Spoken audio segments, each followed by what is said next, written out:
For the PowerPoint slides. Yes. I'll email it as soon as I can. Oh. Yeah. All right. Good evening, everyone. We can find our way to our seats and we'll get started here in just a moment.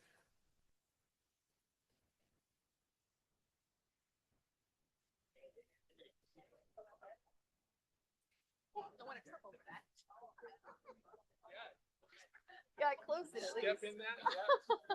That would be all bad. That is a good thing. Lucky.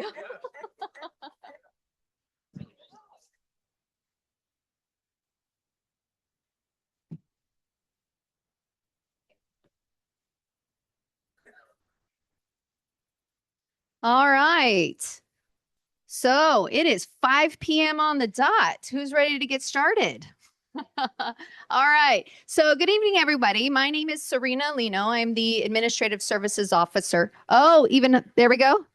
Is that better? Trace, can we maybe turn it up just a little bit? I feel like I'm eating the mic. I have to. All right. Thank you. All right. Is that better? All right, perfect. Okay, so my name is Serena Lino. I am the Administrative Services Officer for our Planning and Economic Development Department, and I will be facilitating this evening's meeting. We are joined here by a panel, which we will introduce in just a moment. But tonight we are here to talk about the Southeast Santa Rosa Senior Housing Community, formerly known as or commonly known as Elnoka. And we have about an hour this evening that we'll be going through the project. We'll hear from our city planner, Kristen A., and then we'll hear from the applicant team. And then we have a host of city employees over here for our Q&A portion that they can answer any of the questions that come up this evening. There we go. Okay. So the purpose of tonight's meeting is it's what we call a neighborhood meeting. And so we share an update about the project information. So we've come to talk to you in the past, and now we're here again this evening to share with you what the latest update is about the project. We're going to explain the city's review process. So gaining a better understanding about what our typical process is for planning and what the associated next steps would be. And then provide an opportunity for input. So we're going to have a robust Q&A section at the end of the meeting so that we can hear from you. And I think the important thing to emphasize is that there are no decisions that will be made this evening. This is truly an information sharing meeting. Ooh, too far. All right, so we'll start off. We'll do a brief round of introductions, and then I'm going to turn it over to Kristen A. to kick it off with the initial presentation. So we have microphones over here for our folks that will be speaking this evening. And so Kristen A., you want to introduce yourself, and then we'll just go down the table. Hi, I'm Kristen A. Tumian, Senior Planner with the City of Santa Rosa. Hi, my name is Vin Smith. I'm here representing Burbank Housing.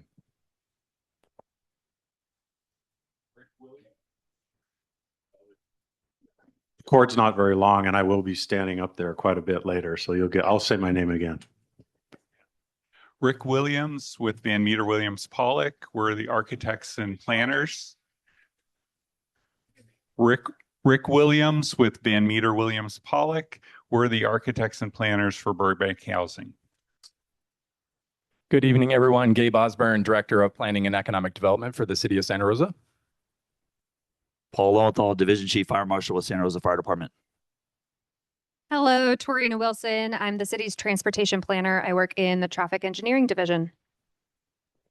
Flannery Banks. I'm the supervising engineer in the engineering development services in the planning and economic development department. Hi, I'm Monet Sheikali, supervising planner with the city. Okay, so the agenda this evening. So as I briefly mentioned, we will have the city, Kristen A. is going to be talking about the city process, and then we will have Vin and Rick talk about the applicant's updated presentation.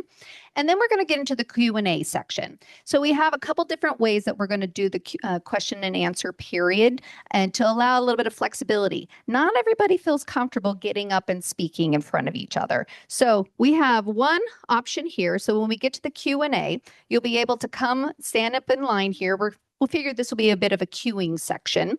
And then we'll take turns asking questions, and then the panel over here will be able to answer them for you. We also, Tara, who you met at the front door over here, she has some comment cards that you may have picked up as you came in. And feel free to write your question down as well, if you would prefer that method. And then what we will do is between Tara, and we have Madeline in the back, if you want to wave your hand, Madeline. These two lovely ladies are part of our team. They will walk around and collect the comment cards from you. And then what we're going to do is we're going to sort them into different categories. And then if a question hasn't been asked up here at the microphone, then we'll be reading them off and then answering them that way. So a couple different ways of being able to answer or ask questions this evening. All right. So with that, I'm going to turn it over to Kristen A. to go ahead and begin the presentation.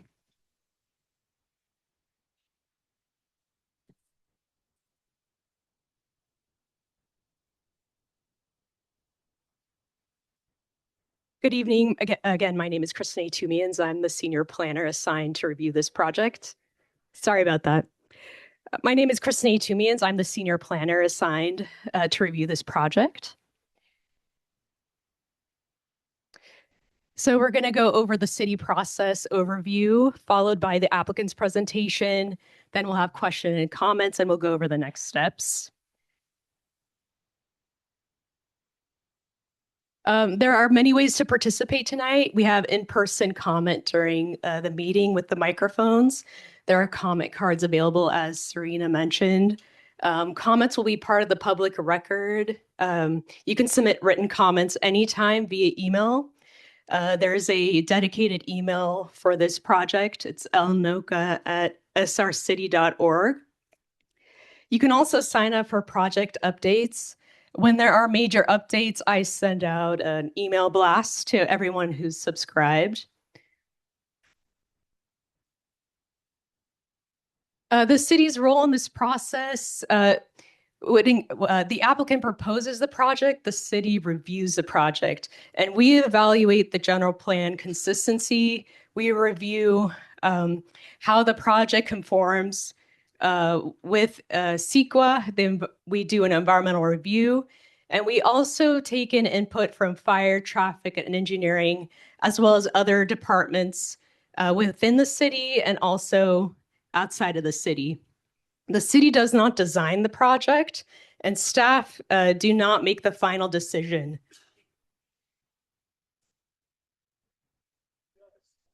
So there are, I can go over that. There's a slide for that. What we're hearing from the community so far, there are concerns. I skipped one. So this is the project overview. It's approximately a 69-acre site along Highway 12. The proposal is for 275 homes for a 55-plus community, so a senior community with a mix of housing types. It would include open space and trails. And what we are hearing from the community with written comments, phone calls, is there are concerns with traffic and access, emergency response with all the fires that we've had over the years, the way the project buffers with Oakmont, the proposed recreational uses, and a multitude of environmental concerns that would be caused by the project.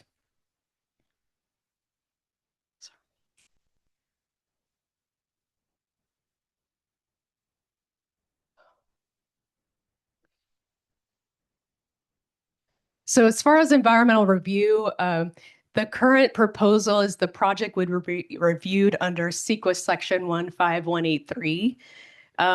We would review the project to see if it's consistent with the general plan. There will be technical studies that would be used to inform the review, and there would be additional analysis as needed. So that would include a traffic study, biological study, various studies that would help inform that review. So there would be several studies included in that environmental review. And the requested approvals include a rezoning, a tentative subdivision map that would subdivide the property, a use permit, a major design review, so that would review the architecture of the multifamily portion, a major hillside development permit, so that would review how the project conforms to our hillside development guidelines, how it aligns with the hill. And they also requested a state density bonus. So the review process would include today's neighborhood meeting. And the reason we're having this meeting is it's been a long time since we had a meeting. The project has changed slightly, the applicant has changed, and we felt it was necessary to bring this back to the community. So the process would include the Planning Commission. They would review the rezoning, the hillside development permit, the minor use permit. They would make a recommendation on the rezoning and review those other items. The city council would make the ultimate decision on the rezoning, and the design review board would review the design of the multifamily portion of the project. And each step includes public input, so we would send out postcards for each meeting, and the applicant would be required to post signs on the property notifying everyone of the upcoming meeting.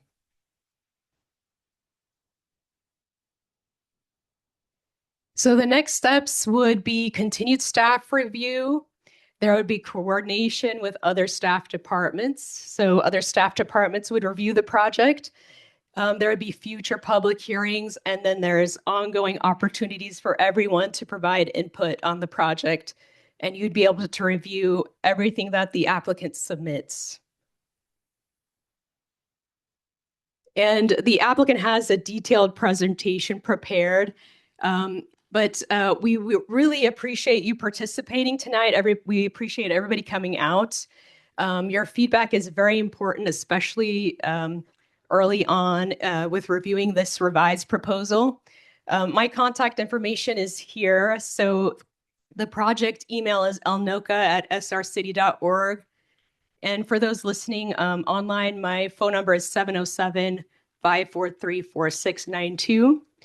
And we have a dedicated project website, and this QR code will help you sign up for any future email blasts that we have about the project. And with that, the applicant is going to present their portion of the project. And as he makes his way up to the front, just a reminder that we are live streaming this meeting this evening so there are folks that are at home that are able to watch it. We are also recording it so that we can distribute it to folks after the meeting. And then you can also find it on our website. We typically post these meetings for you to be able to access. There is the QR code if you want to scan it to go to the website. And then also just a reminder on your comment cards, there's another QR code that you can scan if you want to have your name added to the email distribution list when Kristen A distributes any updates in the future. Thank you, Serena. Vin Smith, I announced myself with a short microphone, so now I can get up and you can see what I look like. If there's anybody that doesn't have a seat, I think there might be some. Are there some chairs back there still, or? And I know there's some sprinkled around up here. Yeah, there's front, a few the up front here. too. So if you're looking to sit down, please join. First of all, on behalf of Burbank Housing, thank you very much for spending your time to come out and hear what we have to say and provide your input on the project. I know there's been some form of project discussed on this property for many, many years. This is the most recent, and I think the best solution, thanks to many of your input over the last few years working with Burbank on this design. So here's our sort of formal coming out party, if you will. So here we go. There's a site plan. I think you've all seen that. We brought some boards so that you could linger ahead of the meeting today and also linger afterwards. And Rick, our project architect and urban designer, will be here to answer some questions too if you have some specific ones about project design. In its simplest form, which it's not a very simple project, but it's a roughly 70-acre parcel property, I should say, with several parcels.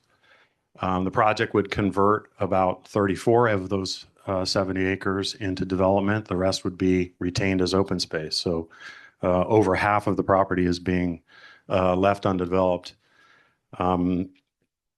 It's a 275 unit project. I'll give you the quick breakdown just so we all understand. There's 74 senior affordable housing rental units, which is 27% of the project. 72 market rate multifamily residential or rental homes. Can everybody see that red marker? So the affordable housing component is here. The market rate but attached apartment living is here. The clustered single family detached homes are here. And then the rest are 161 single family detached larger lot development style, all making up 275 units. Multiple vehicular access points. Unfortunately, what I'm saying is covering up one of them, which is down here off of Highway 12. There's a permanent access point onto Melita Avenue here. There are emergency vehicle access points onto Susan here, out to the last phase of the Oakmont development to the far left of the project area.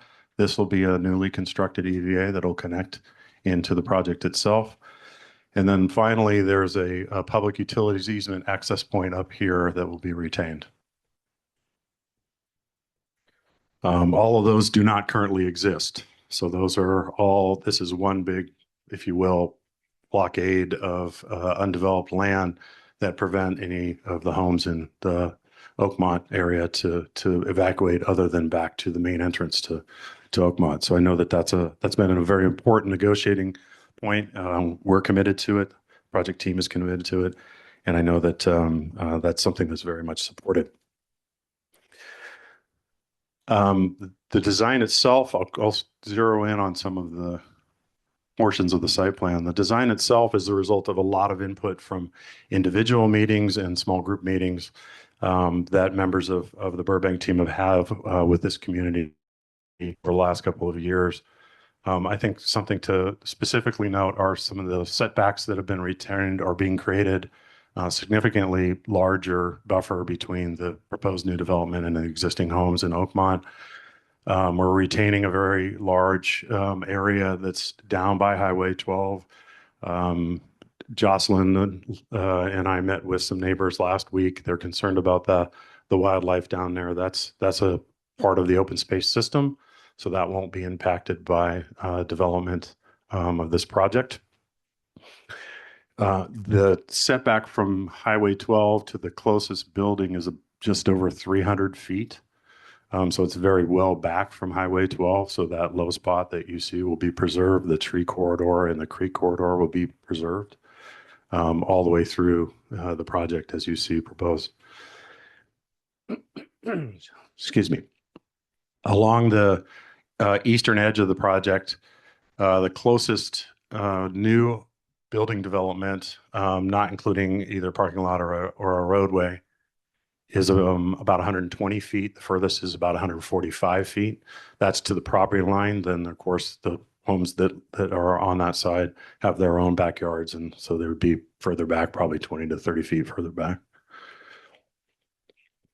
Another portion, an upper proportion of the development showing a proposed disc golf course through the open space area. We are required to provide for some active recreation, not just to leave it open.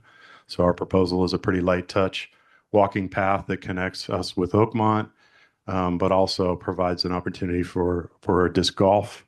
We've proposed a bocce court and a recreation area along the west side of the development as well.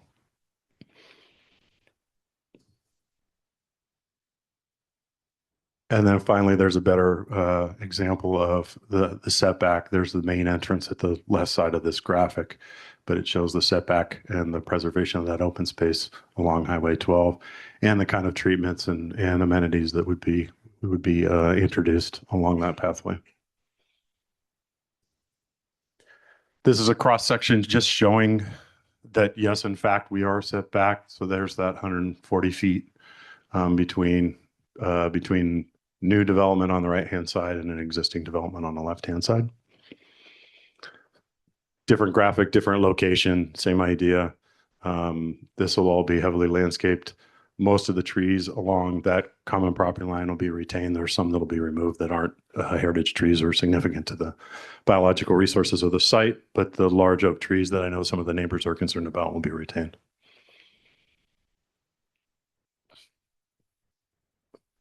Excuse me. This is the did not actually come out as well as I'd like it to, but this is a portion of the actual tentative map that shows how the property is going to be subdivided. I put this in there primarily to show a better example. There's the common property line between Oakmont and the project, and then these gray boxes are the new buildings that are being built. So that distance right there is about 145 feet. That distance right there is about 120 feet.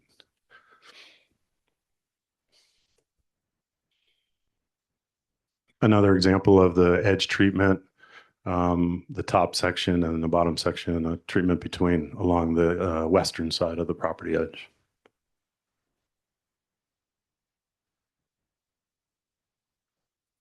We have taken fire safety as a very significant consideration. We've worked with the city fire department on a vegetation plan.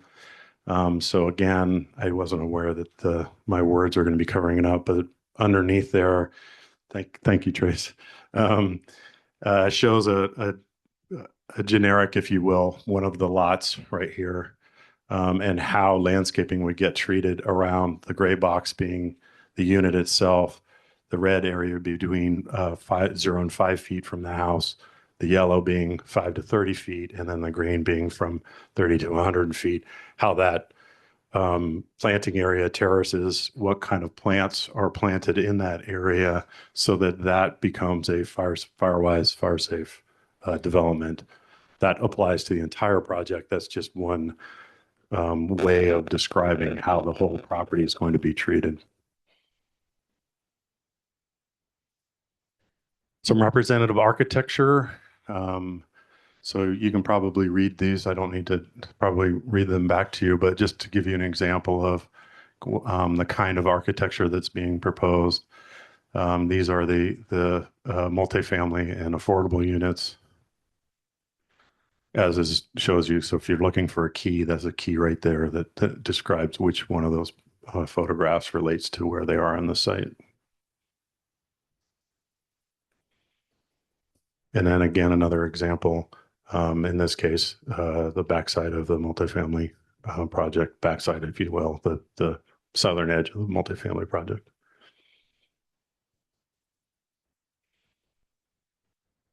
Another shot, the center corridor area, that's this corridor through the affordable housing project. Affordable housing project's the most developed of the architectural plans because that's what Burbank does. That's what they build is affordable housing. The next level of design that's been put into this project is the multifamily units, and then the cluster single family homes.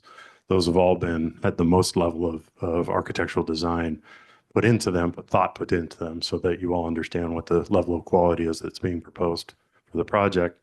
The detached single family homes will be most likely developed by others, and so those designs will happen sometime in the future.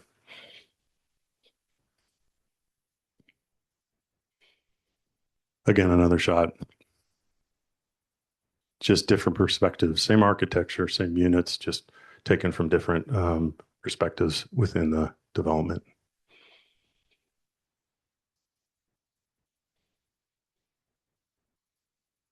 This shot specifically is down by the largest sort of active commercial, or excuse me, commercial. There's no commercial. Active recreational area. Shows the shade structure, picnic area, bike trail going by.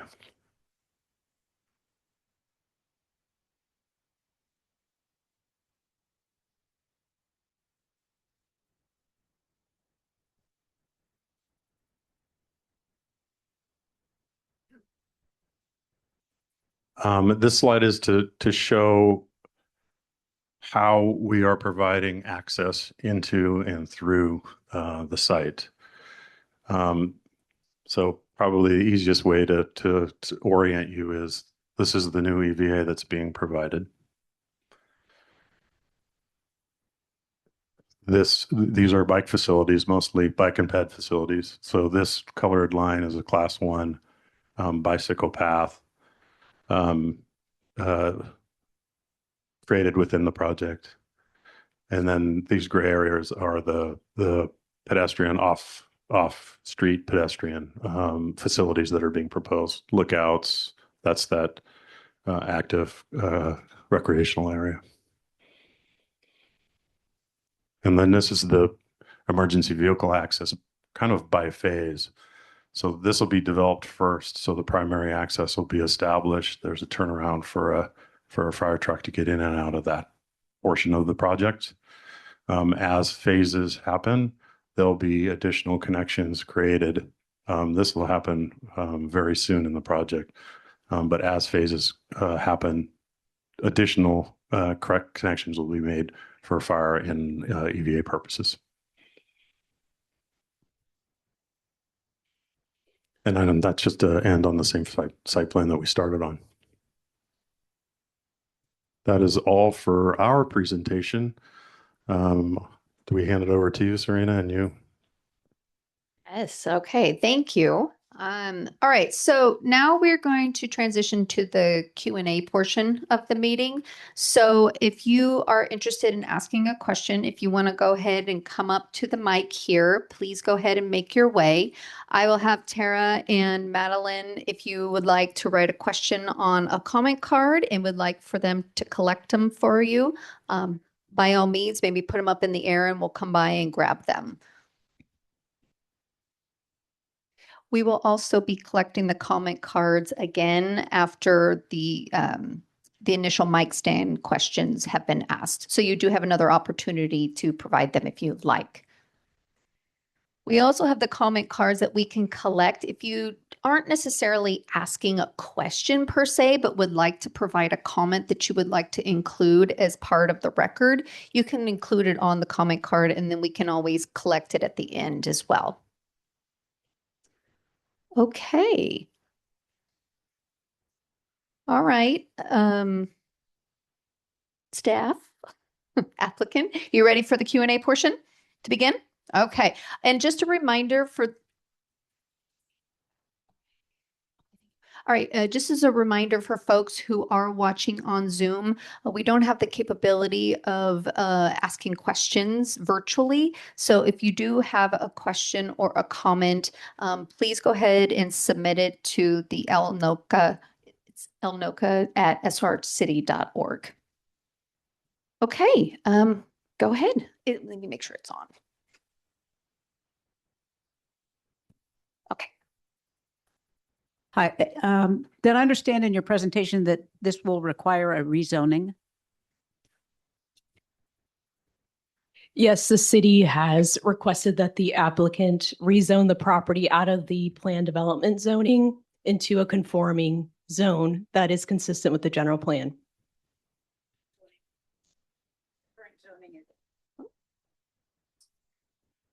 The current zoning is not compliant with the general plan? That's not correct. The current zoning is a planned development. Mm-hmm. So it's outside the general plan as a planned development.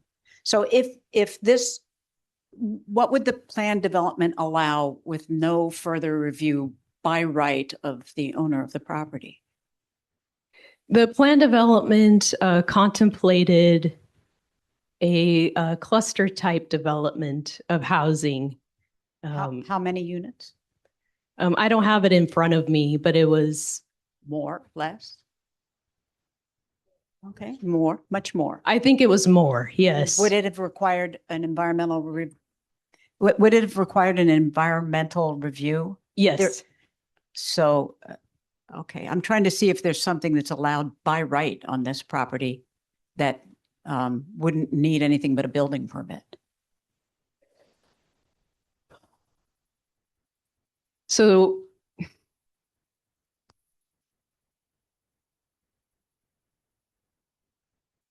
yeah, there's various things that would be allowed by right. Yes. Yeah, I just was hoping to establish that what's proposed is better than what would be allowed by right. Is that There would be fewer units than what the plan development envisioned originally. Yes. Okay. Just I maybe could help a little bit on that. So the previous project was roughly 780 units total, some of which was long-term care facility where we're currently proposing the affordable housing. The plan development permit was approved back in the early 80s. It's stayed in place. Now 2 cycles of general plan have changed the general plan designation, but not rezoned the property out of that old plan development. That old plan development is arguably inconsistent with the general plan, but would allow for significantly more than what is being proposed by this project. So the purpose of this project is to leverage the fact that the city just adopted its general plan, a year and a half ago. So this project is consistent with that. But because the property has never been taken out of that PD, we don't qualify for the by right style of permitting that you're suggesting. okay? And the PD had no expiration date? No, because it's zoning. Oh, okay. I'll stop there. Okay. The other microphone battery died, so we're going to improvise a little bit. Hi, Jay Owens. I live over on Melita Road. Thank everyone for coming tonight, first of all. Second of all, this I'd like to address to the fire and to the traffic people. Melita Road, which goes by our house on Melita Court, is a narrow, windy, heavily wooded road that goes over a bridge built in 1915 that is just barely wide enough for probably 1.5 cars of normal size. What mitigation? My impression on those of my neighbors is that anything that puts more traffic onto Melita Road would be a catastrophe for our neighborhood. Is there anything that traffic and fire has to consider about this? That's question number 1. And question number 2 is there any leverage being brought to widen Highway 12? Because it's a 2-lane road, and further development ad infinitum out here, even though the land exists, just is going to have a very difficult effect unless that road gets much bigger. Thoughts? Please. So thank you for the question. I'll tackle the Highway 12 question first. Obviously, that's not under our jurisdiction. That's Caltrans. But one thing that we have discussed for a number of years now is the City of Santa Rosa Fire Department, in coordination with our emergency management, the CHP, as well as Santa Rosa PD, has always had in the back pocket of ours the ability to use Highway 12 in either direction, using both lanes of travel in each direction if need be for evacuation purposes to compensate for the single lane traffic. So that we heard that loud and clear from the community about 5 or 6 years ago, and that's where we came out with that process and provided that information to the OVA. The second question was related to Melita. So obviously we learned from 17 a lot how people evacuate or don't evacuate.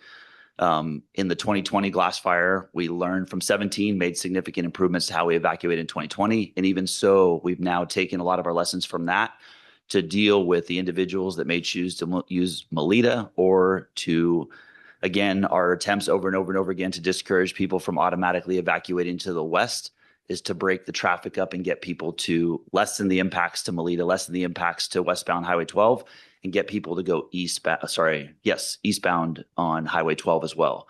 I'd love to see a show of hands for how many people actually turned right out of Oakmont and went towards Sonoma, but the numbers were very discouraging low.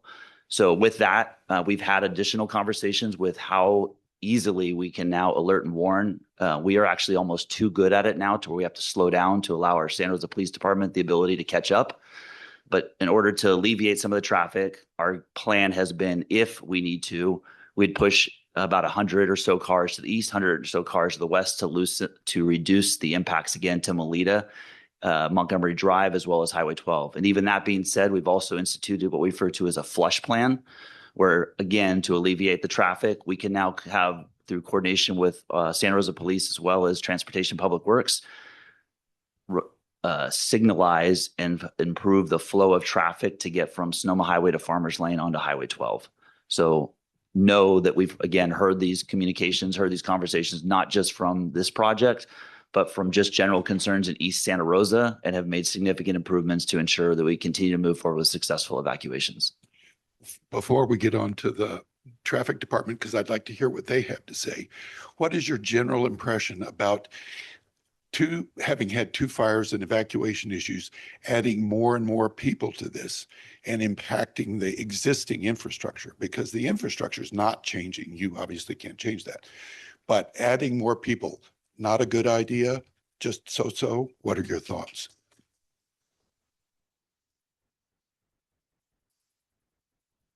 So I'll turned it off on me. All right. Hi, I'm Torina. I'm the city's transportation planner. I'm going to start with the first question, which was what type of mitigation could we require on Melita?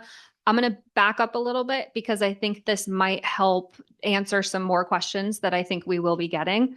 So the way that traffic review happens within the city is that an applicant has to have a fully baked idea that they submit to us, and we review for a whole host of items. We always require some sort of traffic analysis or study so we can understand trip generation, vehicle miles traveled, parking, on-site circulation, what might happen to adjacent streets. That doesn't happen though until we have an actual project in front of us. So right now, because we're at the neighborhood planning and question stage, I don't have a firm answer of here is A, B, C mitigation that we would require. What we do and what will happen in this situation is the applicant would provide to us what the project is. We would look at, if we owned Highway 12, I would look at Highway 12, but that's Caltrans, so they'll be looking at that portion. But I do have the power to look at Melita, and I can come up with, okay, do we need some sort of traffic calming? Do we, we can coordinate with fire on what are certain traffic calming techniques we could use, but that also would not then impede their access to any homes or anything on Melita or any evacuation that might need to happen. So I can't tell you in this moment what mitigation there would be, but there always is mitigation when we have projects come in. And can you repeat what the follow-up question was? Oh, it was just about communicating with Caltrans about changing the nature of Highway 12 from a country road to more of a highway. If anybody would like to volunteer time and come help me harass Caltrans, that would be great. Maybe don't tell them I said that. So we coordinate with Caltrans all the time, and it's bureaucratic, as I'm sure you can imagine. So we have constant communication with them. We can tell them what we would like to see. We do often go out in the field and we'll do observations at different times of day, different days of the week, and we'll say, here's what we're noticing. It could be from a development, it could be from school drop off, it could be really from anything. And we give them that information. Unfortunately, and much to my frustration, it is then up to Caltrans what they're going to do once we give them that information. Of course, vis-a-vis this project, one of the things that would impact Melita is if they just simply didn't put a road that direction. So that's something to address to them at some point in this, probably elsewhere. Now, Okay. Next. Good evening. I don't have a question. I have a statement. I don't have a question. I have a statement. I'll try to be fairly brief. My name's Leo Jones. I don't live in Oakmont. I live on Yerba Buena Road, just off of St. Francis Road. I've lived there since 1994. When I came here, you could pretty much play bowls on Highway 12, not anymore. Since in the last 7 years, I've been evacuated 3 times through fires. The last time, the Glass Fire 2020, I watched the flames come up the back of Rincon Ridge until they burst over it. And then I thought, oh my God, I'm leaving now. I got out of my driveway. I shut the door. I fully expected never to see my house again or that entire area intact. I drove 1.5 blocks onto St. Francis Road where I stopped in a huge line of vehicles and we sat there for 2.5 hours. We couldn't get out because Highway 12 was full of terrified people from Oakmont who were fleeing the flames. Now, with all due respect to the bravery of the firemen, it wasn't that saved us. It was a sheer fact that the winds did not come up. If they had been like the Tubbs fire in 17, none of St. Francis Acres would be there, and potentially dozens, scores, hundreds of people would have been incinerated in their cars as they sat on Highway 12. Now, this is a fire corridor, a well-known one. I don't have to tell the fire department that. It's a red fire zone. My homeowner's insurance has quadrupled in the last 5 years. And this is insane. Keep on building houses this side of Calistoga Road. It will happen again. You just saw what happened in LA. If a 100-mile-an-hour wind came and drove that fire across here, we would all be toast. And you're proposing putting hundreds more houses and vehicles there. This is nuts. This is completely crazy. And if it happens, and when it happens, I hope it is on the conscience of the people who allow this to go through when dozens of people are incinerated in their vehicles. Thank you. Hey, Serena, let me kind of address that real quick. Of course. So I appreciate the comments. I do want to clarify a couple things. The first is we've heard through a number of community meetings that we've had here in OVA since the 2020 fires, there was a lot of confusion about the amount of traffic following that specific incident. When that fire broke out, it was originally known as the Shady Fire. We immediately activated our plans as a city with emergency management, communications, the police department, and we looked from our webcams and saw the fire and saw the direction that it was traveling. We knew because we had just approved our city's community wildfire protection plan about 2 weeks before the Glass Fire that the greatest threat to the city was the unburned area between the Tubbs Fire and the Nuns Fire, which was exactly what burned in this particular fire. We saw on the cameras where the direction it was going, and we knew because we had a night air attack that was already in the air over the initial Glass Fire that based on the wind conditions and based on the fuel and based on the direction of travel, the city of Santa Rosa had 4 hours until the fire was going to impact the city. Based on that information, we initiated our evacuation warnings and our orders. We saw the traffic, but we knew confidently that we were going to get people out of that area, and we successfully removed the entire east side of Santa Rosa before the fire moved into the city.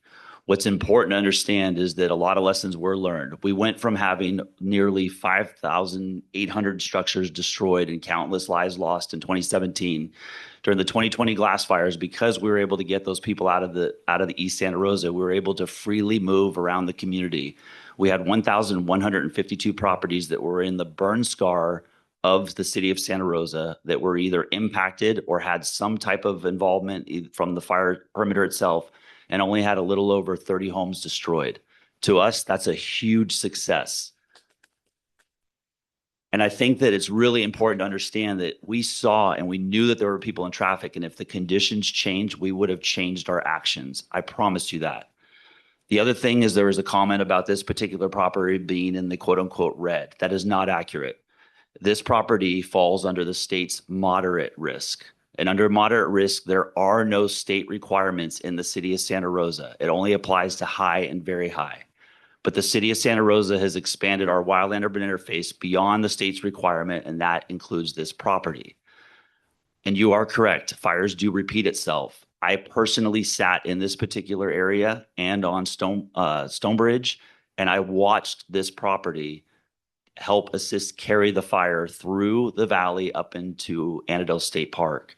It was incredible to see the amount of homes that had defensible space, had home hardening, and prevented the spread of fire from structure to structure.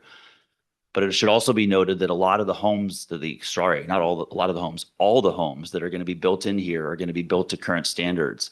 And one could actually argue from a risk standpoint, because that's a lot of what CAL FIRE's maps are based on, the threat to Oakmont and the threat to Annandale from a fire transitioning from the hills at the Napa-Sonoma County line through this property is actually going to be greatly reduced because we're taking a lot of the heavy fuels out of there.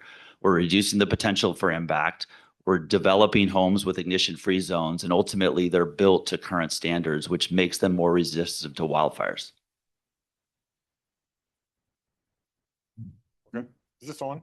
It should be. Can anyone sort of zoom out and show this project in a bigger context with the loops of Melita and Highway 12 and all that? Or is this it? Do we have no, we don't have a larger aerial. Okay. Okay, sorry. I'm gonna have to.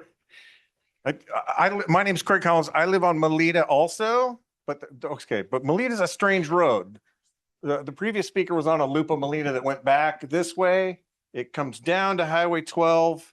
There's the Valley of the Moon Shopping Center, a gas station, all of that right there. We're switching to the city's presentation. We might have it there. So Right. I didn't want to interrupt you. Well, I'm gesturing at nothing. 1 second. What is this? Okay, you see, all right. Oh. Okay, we're good? All right, we're good. So I think it was Jay. He's on this loop of Melita Road. Here's the project area. I live on this loop of Melita Road. Melita Road crosses Highway 12. There's the Valley of the Moon Shopping Center right there. And there is an entire neighborhood across the highway that's rural residential. There's a lot of very young families that live there. People ride their horses on this loop of Melita Road. People walk with their kids and their strollers. And I live on the corner of Melita and Somerville, and I see out my window. I work at home, and I see out my window every afternoon between about 3 and 6, traffic is really slowing down. And there's a problem that I think is going to be worsened significantly by this development, that the people who are driving east into town, remember, there's a stoplight up there. There is no traffic signal here. Some people have a theory, I think. I don't know if it's true or not, but they think that if they turn right here, they can and go as fast as they can. They can leapfrog all the cars that are waiting in line for that stoplight and beat them to, I don't know, they'll probably gain maybe 12 seconds. And this is going to be, it's really dangerous. I've seen people have to jump out of the way of cars. I don't know how fast they go, but I don't even think there's a speed limit sign in our neighborhood. There are no speed bumps. Across the highway here at an entrance to Oakmont, and you can't see it, there's a gate that is closed, and it's an entrance for emergency vehicles only.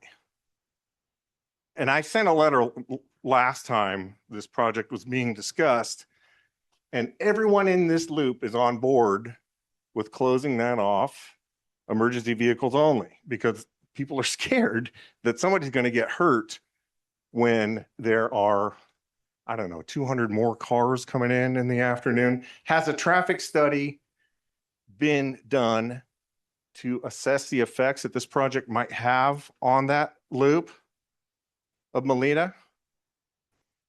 Are we on? Yes, I'm using a different one. Okay. Well, so that portion north of Highway 12 is county. And so that it's not a road that the city would go out and that we would analyze. That would be a county Well, I've written road. the county too. Is anyone from the county here? Okay. Is that Carl? Okay. Well, you don't work for the county. Okay. Maybe he knows a lot. So what do I do then to get the county alerted to this? And does the applicant plan on making this loop part of the traffic study? The traffic study that have prepared that we're incorporating as part of our California Environmental Quality Act CEQA analysis will analyze the intersections on Highway 12. It won't analyze your whatever volume you think might or might not be increased as part of the project off of Highway 12 into the county. That won't analyze that. But it will analyze the whatever. So no. Okay, so how do I get the county involved in this? I know that the city limit sign is right here at this corner. So, and I've had someone from the county come out and do work on this side of Molina Road, and they actually told me that the inner loop was the city's responsibility. I doubt that a road is actually split in half, but it needs to be clear. So what to you me. could do, since you haven't gotten traction with the county, is you could call our traffic engineering line. We have a general number, and you can ask if somebody has a contact that they could send you to, and maybe that might help. I want to clarify one thing that was just said, which is the traffic study will include analysis of any road where there's also a driveway. So it won't just look at Highway 12. If they are proposing a driveway on any other road, that road would also be analyzed. So I know it seems currently there's a proposal that there'd be a driveway on Melita, not the loop, but in the city limits, that would be included. Okay, thanks.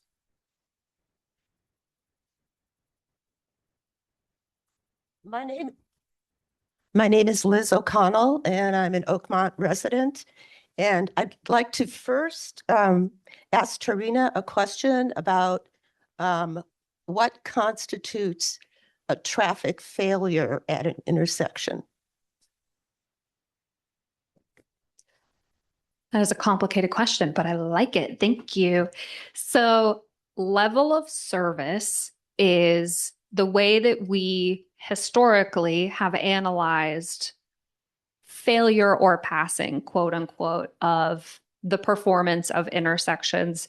They get graded on an A through F basis. So A, as in same with our school system, means that it's operating wonderfully, it's free flow conditions. F would be the opposite. You'd be sitting through probably a couple cycles of a light. Something that has changed at the state level, this started happening in 2017, is local jurisdictions are no longer allowed to deny projects because they might impact the performance of intersections. So that study, level of service, has been replaced with what's called vehicle miles traveled.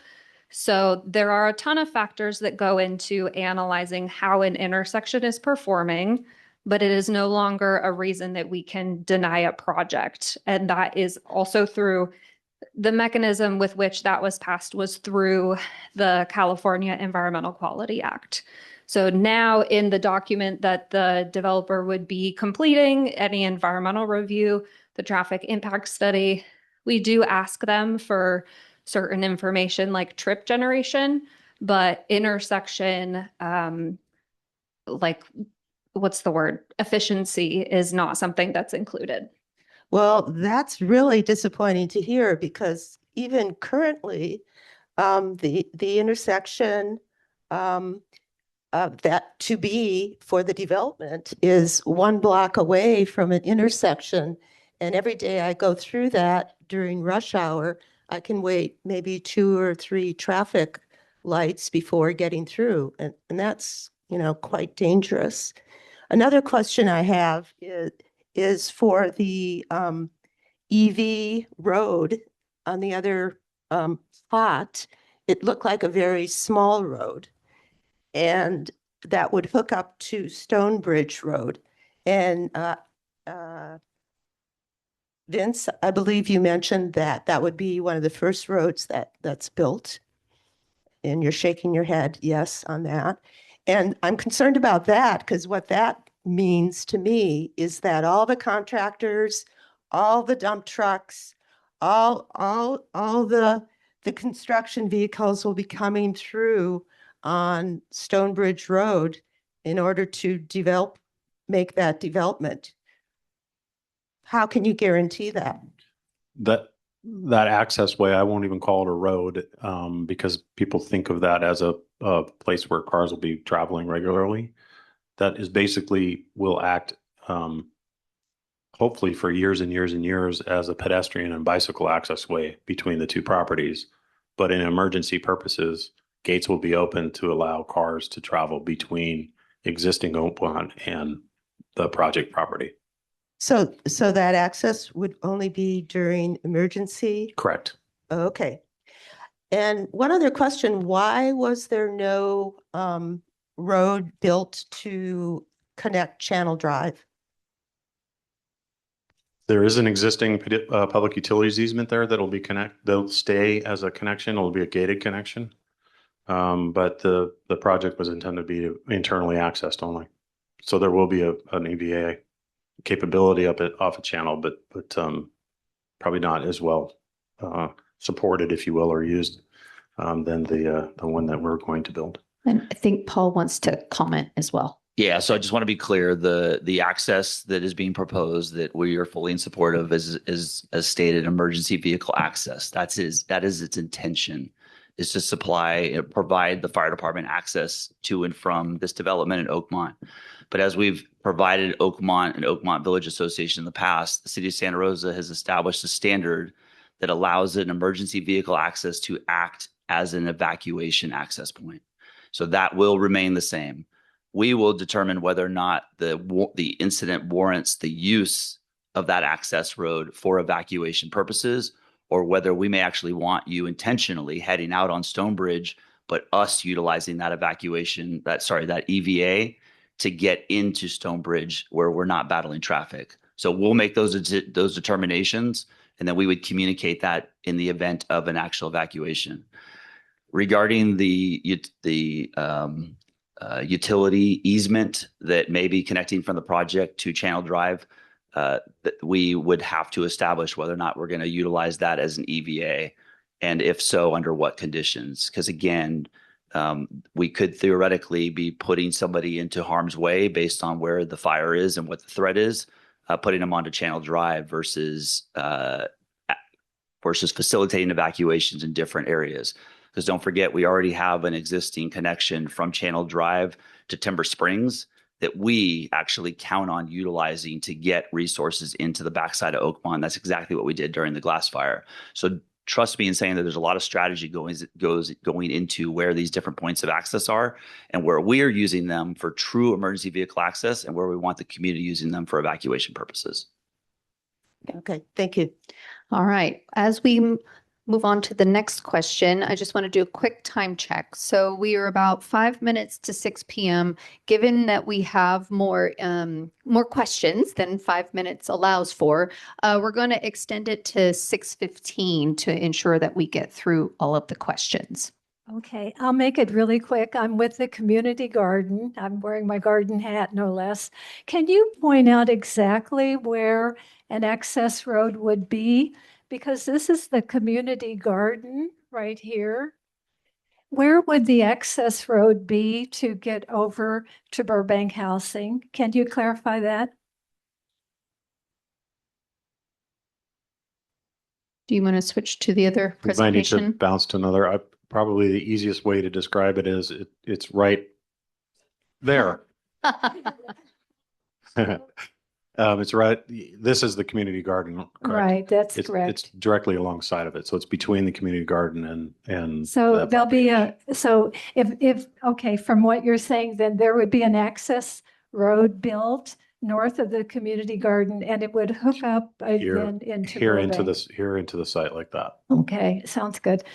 And then again, that road would be for emergency evacuation. I'm assuming bollards would be in Correct. place. Is that correct? The guys in uniforms will decide what that physical improvement will be, but it'll be a paved access way, all-weather paved access way. Okay. And that then- will operate as a bike and Okay. pedestrian facility. And then given that Burbank, again, will have a huge 55 plus community, is there anticipation then that Burbank would be coming into Oakmont to use the golf facilities and all of that?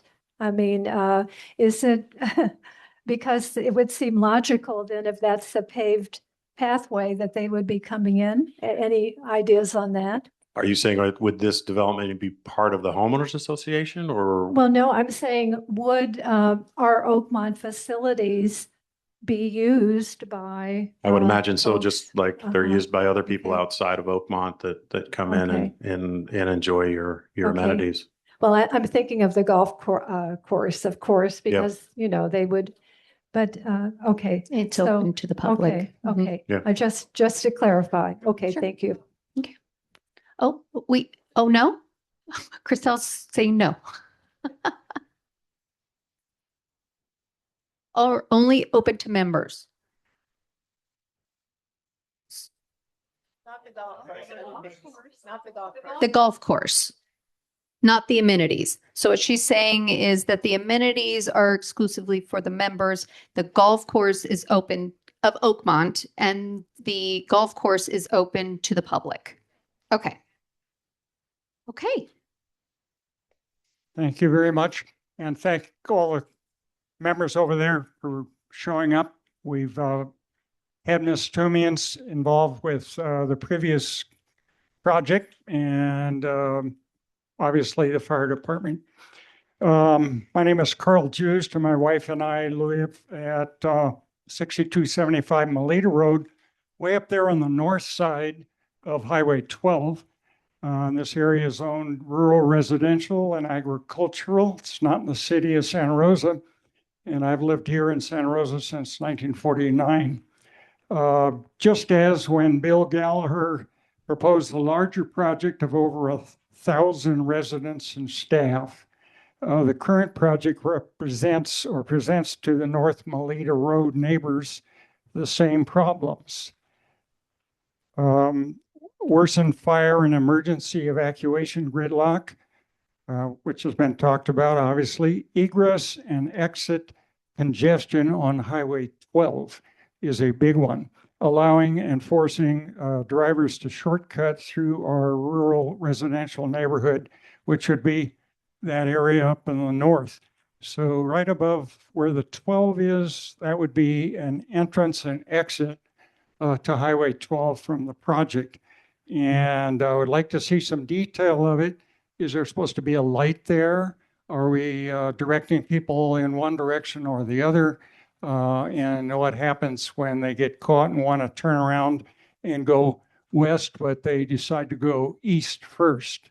We've had a lot of people coming down Melita Road, as a gentleman in the back who lives up there mentioned, and they're trying to beat the traffic. There's a backup. They think it can make it shorter. We have horseback riders, we have children, dog walkers, hikers, just about everyone who likes a casual stroll will go out on that north end of Melita Road. It's very quiet, very picturesque.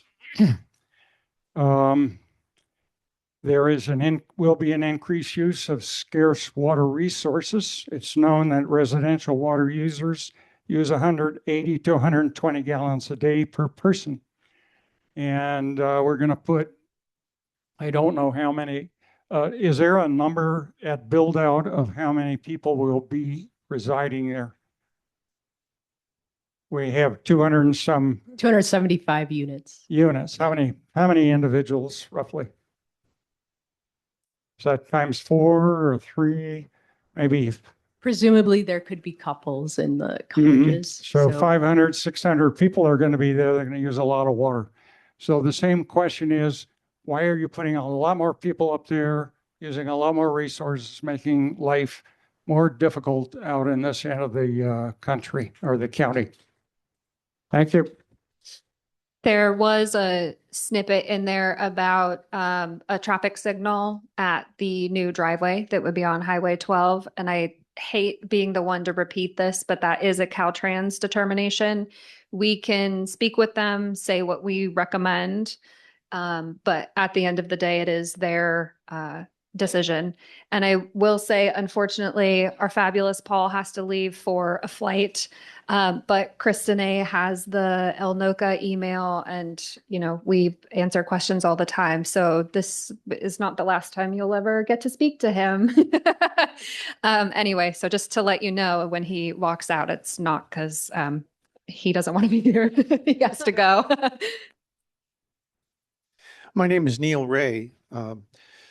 I commend the applicant for reserving a big space for undeveloped area. I think that's a wonderful thing for the people that are going to live there, assuming that all comes to pass, of course. The question I have has to do with that undeveloped area. Is there some restriction that prevents future development after the initial process has been completed? When projects are approved by cities, they come with conditions of approval. I fully expect that one of those conditions of approval, and we're going to offer it up, that would be permanently dedicated open space, so that it won't be there won't be somebody that'll come in 20 years from now suggesting that there's more development. Okay, before we move to this next speaker, we have a gentleman in the back who's been wanting to come and speak. So we're going to bring the mic to him to allow him to not have to walk up here.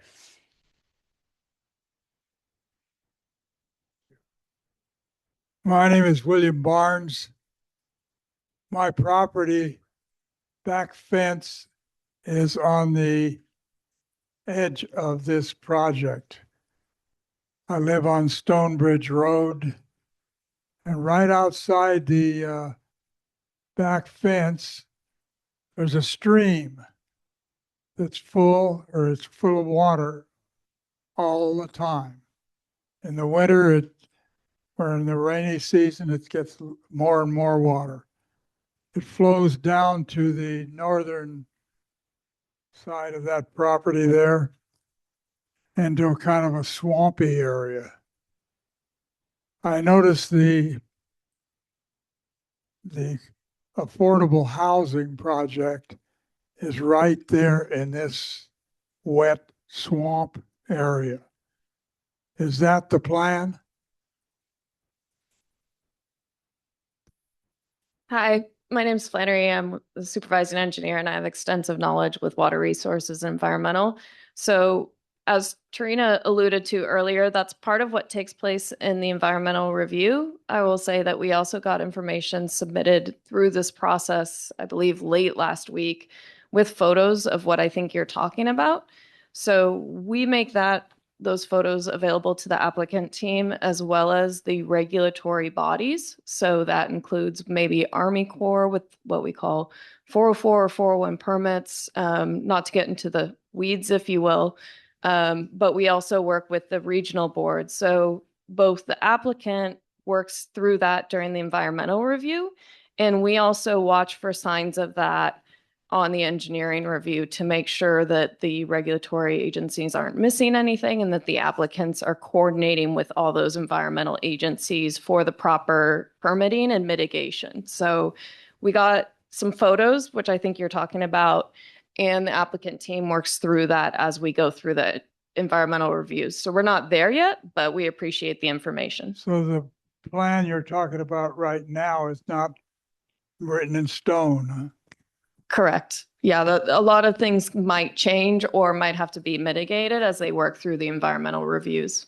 One other question. There are some large old oaks right on that boundary fence. Are they going to remain? I believe in the current study, we have them listed as to remain. I'll let the applicant team confirm that. Yeah, so the oak trees on the common property line will be retained as part of the project. And the boundary that you're talking about, you brought it up at our meeting last Monday. That has been defined by the development team. We are outside of that area. So that area is preserved. I showed it on an earlier slide. There's that 300-foot setback between Highway 12 and the edge of development.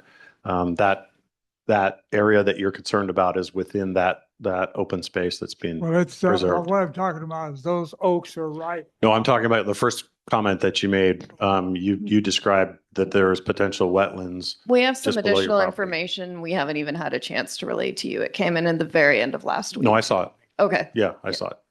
Yeah, the boundary of that is adjacent, but not our development's not within it. Okay. All right. So I just want to be mindful of time and I want to make sure that we get through everybody here. All right. Thank you. Okay, here you go. Thanks. Good evening. My name is Betsy Herbert, and I live in Oakmont. I'm a PhD environmental scientist with a specialty in watershed management. I've read through the project description, and there's some wording in there that I find disturbing. Elnoka, the 69-acre Elnoka property, is described as a 69-acre vacant, undeveloped infill site. First of all, that doesn't do justice to the existing site. Elnoka is a wildland. It's not a vacant lot. It has extensive grasslands, seasonal wetlands, and vernal pools. I was one of the people who provided photographs of the wetlands and the vernal pools, which are distributed around the property. They provide abundant habitat for special status amphibians and reptiles. And adjacent to the heavily forested Trion-Annandale State Park, Elnoka's heritage oaks, riparian corridors, and grasslands supply prime habitat for deer, foxes, bobcats, coyotes, and jackrabbits. And once displaced, these animals will have no place to go. The project description boasts that about half the site will be conserved as open space and parkland. However, these existing prime habitats would be severely degraded and fragmented by the grading, the buildings, the roads, and the recreational trails. Secondly, the Elnoka wildland is not urban infill. You know, we hear about urban infill because that's where most affordable housing is aimed at, in the downtown, inner city, looking for vacant lots and old gas stations, whatever, underutilized property in the city, inside the city. Elnoka is out in the green space, outside of town, in a rural area. It's not an urban area. And so if you stick to developing inside the city, then you're going to avoid having to move out in these green spaces and cause urban sprawl. In my view, that's what this is. So another issue I have is that if you use fire-wise building materials, it doesn't make the whole place fire safe. It doesn't matter what you build houses out of, they're going to, in a hot wildfire, you know, no building is safe. And so the city's general plan actually states that the risks of building in this area are significant but unavoidable. Just think about that. Here's a quote from the general plan. It says, "Prohibiting new development in this portion of Santa Rosa is not feasible or practical because the city has a responsibility to meet other conflicting obligations, including increasing the number and type of housing available and allowing reconstruction of homes burned by wildfire." So, thank you. Thank you. Okay. So I know we said 6:15, but if everyone's okay, I think we could probably go till 6:30 because I want to make sure. And then Christelle's saying that's it. So please go ahead. And so we have 6 folks in about 15 minutes. So if we could just moderate our comments, that'd be great. Thank you. Okay, hi, my name is Osha Hayden. One of the things I just wanted to make everyone aware of is that there are a number of residents of Oakmont who live adjacent to the property line of the proposed Elnoka development. And basically they have some requests, and they have made those requests to Burbank and to the city that I know they talk about a really big buffer zone, but the buffer zone includes a public road and a bike path. So my idea of a buffer zone is not having cars drive through it. So, and also the parking lots. So the parking lots, the public road, and the bike trail are all included in that buffer zone. So they have asked that that particular road be rerouted so that it would not be inside the buffer zone. And I think that seems like a pretty reasonable request. The other thing is that the wetland, which has been documented by a number of the people who live there and see it every year in action and hear the multiple frog song, you know, the symphony of frogs, and they see the tadpoles there and the herons. That wetland supports a lot of habitat. So they have asked that the large building that is basically sited exactly on that wetland be moved to another area that is a more solid ground area. And I also want to just briefly talk about the big picture, which is that, you know, the idea that the state I know is pushing housing in general, more housing, and some of it, a portion of it being affordable. And at the same time, we have a wildfire risk that is increasing. And the Mayor Stapp had told a friend of mine who's a cyclist that the fire chief told him that right now we are at 2017 levels of fuel load right now. Well, actually, it was a month ago.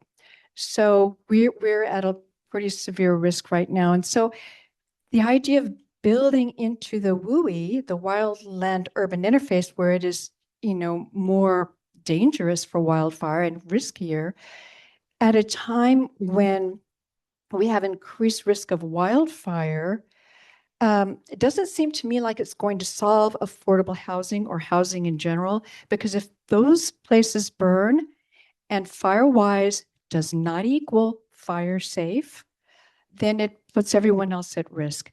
So I'm just questioning the overall philosophy of this idea that we're going to keep building into the WUI. That's it. Thanks.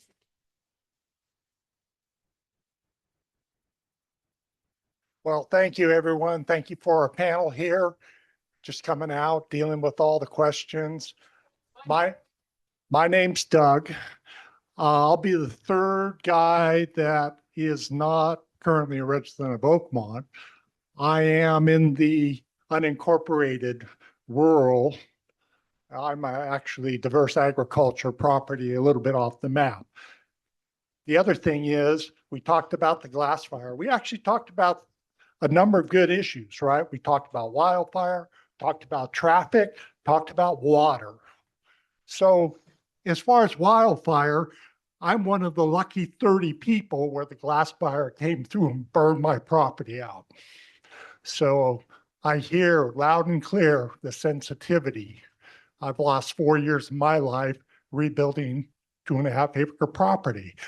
I just finished building it, retired on it, got burned out, did it again. Quick question on water. This project, is it going to use Sonoma water or is it using on-site well water? Who knows the answer? Well water? Pump on-site? Is it Sonoma water? This will be Russian connected to River city water. I'm not aware of any well, no well water. Okay, Yeah, good, city water. because all these rural guys up and down the Valley of the Moon, we're on wells, and all these vineyards, we're on wells. We're on an aquifer that's dropping. Too many people, too much water being pumped out of the ground. So if it's city water, that's a better way to manage it. If it's well water, and no offense to the Oakmont people, I lived in Oakmont for 3 years while I was rebuilding my property. They pump a lot of water at Oakmont, just so everyone's aware. We got to be careful how much water we take out of the ground. Traffic. These people on Melita Road have a very good point. That little piece on North Melita Road. And I've heard that Caltrans makes the calls. We got to get a handle on that Highway 12 access point to this site. Is there a signal light there? I don't know. Caltrans makes the call. Is it a right in, right out? If it's right hand in, stop, right hand out, that's going to make people jump and make a left turn on that Melita Road, where two gentlemen already said is already the Wild West in the afternoon when people are commuting. So let's be very, my question is, what is the initial plan for the control where your access hits Highway 12? A stop sign, left and right? What's the plan, guys? The road that'll be constructed for the project will allow full access left in, left out, right in, right out. Okay. No signal is proposed. So that's going to be a problem. Anyone that lives in the area knows how the traffic is queuing up for the light at Melita.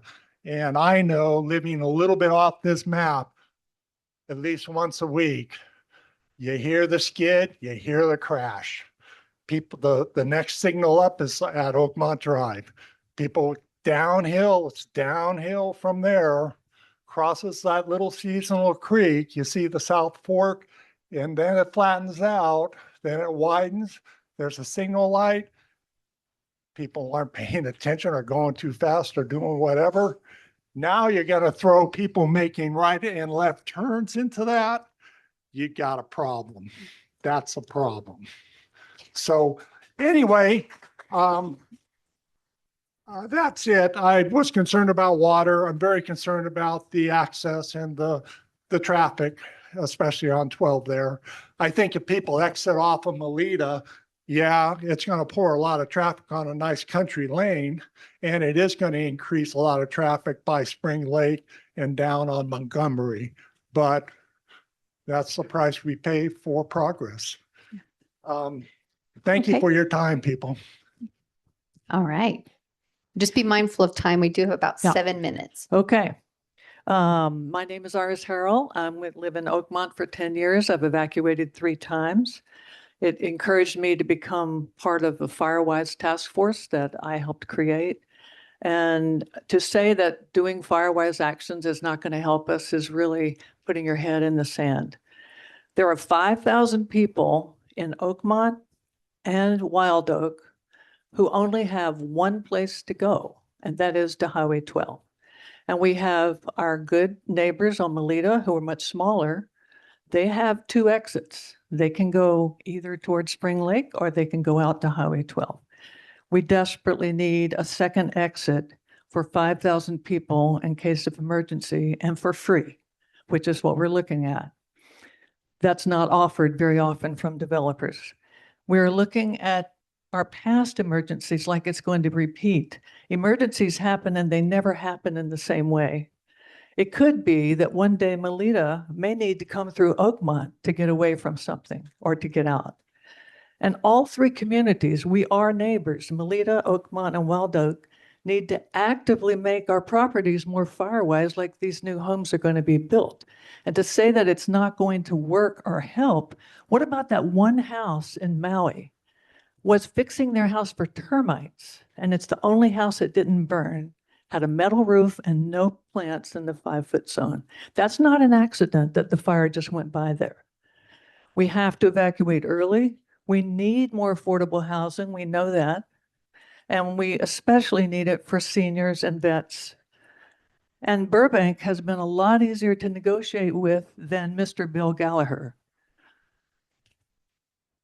Oakmont is not going to get a better offer than what Burbank is offering, and we do not own this land. Something's going to be built there. And if we give this up, we are going to be really sorry for what comes after that. In terms of one other question that was asked by Matt Oliver is, what is the trigger for when AVA Road is going to be built when this gets developed? What is the trigger for when the EVA will be built? At what point in the development project is? Okay.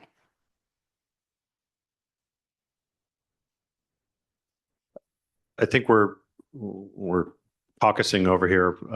Maybe we'll try to answer that in a minute. Or if Christelle has an answer to that. Yeah, so I can answer it. It's in the agreement and I know it very well off the top of my head. It goes in at the first phase of the single family development.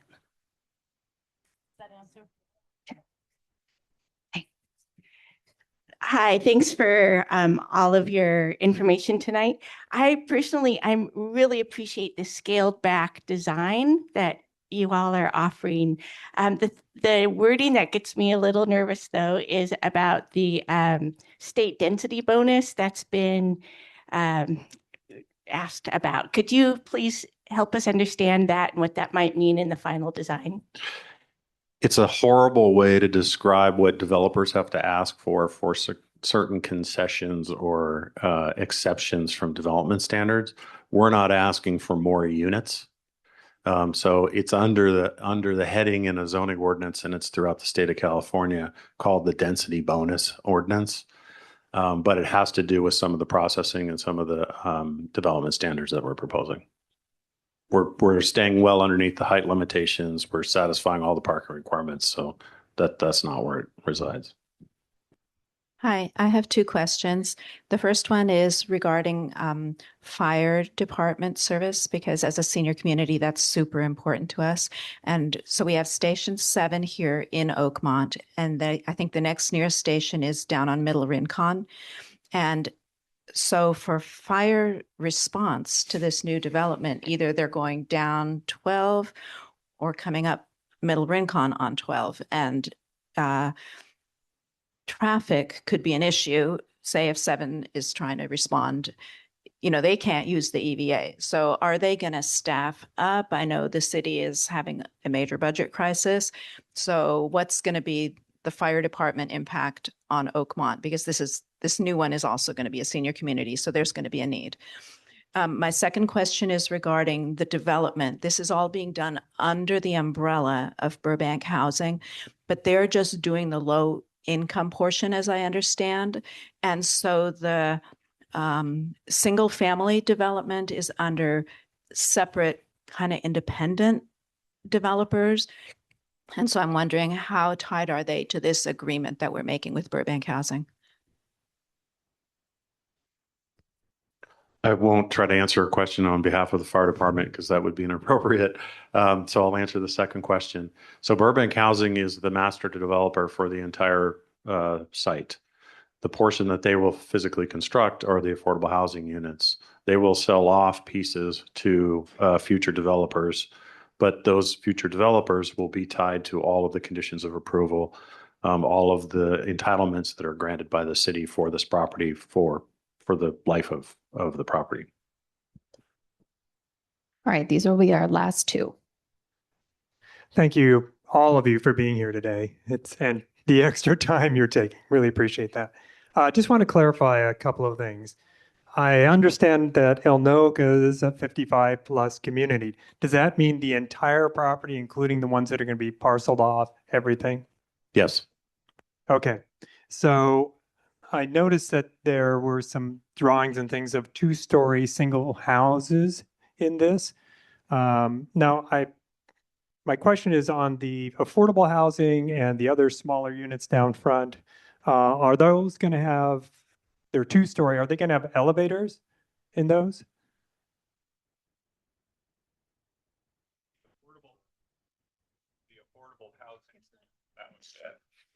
The affordable housing will have elevators so that all units are accessed for full accessibility. The single family homes are not necessarily going to have any, but that would be designed by a different developer to do those. Yeah, the reason I ask is that obviously we're in Oakmont here, we're 55 plus active community. We are very exercise oriented here and other things. And just about all the houses here, or at least the vast majority of them, are single level. by design. If you look at Del Webb's, they're the same thing. They're all pretty much single level by design. So my question is, when you do work with these other builders, how are they going to deal with two-story homes when the majority, 85% of most people moving into these kind of communities are looking for single floor? It doesn't seem to make sense. Thank you. Okay, last question. Thank you for your time. I know we all want to go home. Okay, so I'm not going to ask questions that everybody else has already asked, but driving on Melita, going towards Montgomery, I noticed there was a sign for notice to the public, and it was on Los Alamos and Melita, and it's a proposed development from Spring Lake, and it's, I think, 32 don't quote me, units. it's 50, how many? 32 units. 32. The project is for 32 units. Okay, so come there's care going to be facility. 32 units, which double that. That's the amount of people and cars are going to be there. That's so that's housing on Melita and Montgomery. Okay, so just hold that in your head. Now, just think about this. The Sonoma Developmental Center is going to be developed. We don't know how much, we don't know how many units, we don't know how many hotels or resorts, but that's going to happen along the Highway 12 interface. Then you have the Hannah Boys Center. That's going to be developed. There's a resort off of Highway 12 in Kenwood. So if you have to look at the big picture in this valley, you are overdeveloping, not you, but we are overdeveloping this little valley with a 2-lane road during climate change, during more fires, more really hot weather. I mean, this is like going to end up like paradise, California. And I often lay in bed at night and I seriously think about moving. And it's very sad to me. I'm going to leave my home and my community. Thank you.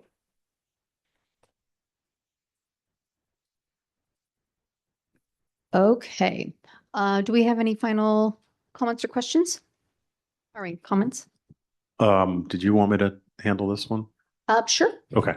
So there's a written comment that staff felt would be important to address, and it's from the property owner on Stonebridge. And the question is, are there going to be condos or affordable housing with backyards directly behind my backyard, sort of my being the property owner on Stonebridge? And the answer is no. So those buildings are oriented in a north-south way.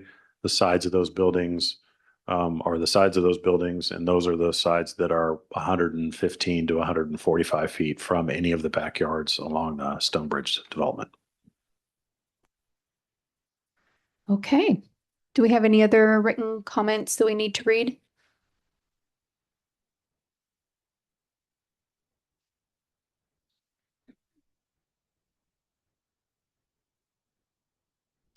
Trina said that she was going to follow them directly, so just let.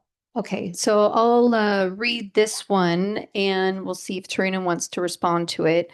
It says, with all the new housing, including Calistoga Road, and the need for transit connections to smart trains and buses north and south, why is there no transit hubs east of Montgomery Village? That's funny. I took a picture of that one because I was like, this is a complicated one. I'm going to call this guy back.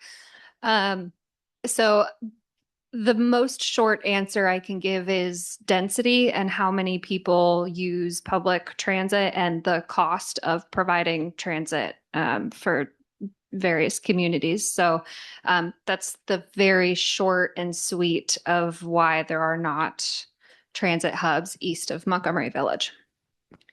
Okay. Thank you. All right. So this concludes our meeting this evening. Thank you all very much for all of your patience as we extended it to 6:30.